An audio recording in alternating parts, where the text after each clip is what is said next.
बड़े अधिकारी। अरे ठीक हो मालिक, बैठो तो आप। कौन हो आप? अधिकारी को। अधिकारी भी था। आप कौन हो? अभी हाँ, ये गाड़ी चला रहा था भाई, ये रेड। ड्राइवर है। हाँ, रेड वाला जो है ना, ये गाड़ी चला रहा है। ठीक, क्या नाम भाई तेरा है? करण मिश्रा। तुम बैठ जा यार यहाँ पे, तू बैठ जा। और आपका क्या नाम है? मेरा के वर्मा सर। के वर्मा।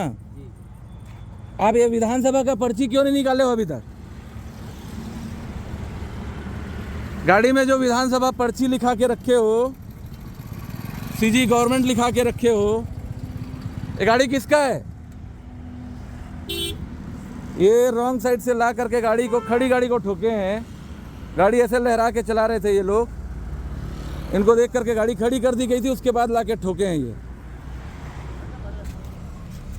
अपने आप को जिला शिक्षा अधिकारी बता रहे हैं भाई साहब, जो भी हैं। के वर्मा इनका नाम है। साथ में जो है, इसका नाम क्या मिश्रा? हरन मिश्रा, सौरभ मिश्रा। ठीक, इनकी ये हालत है।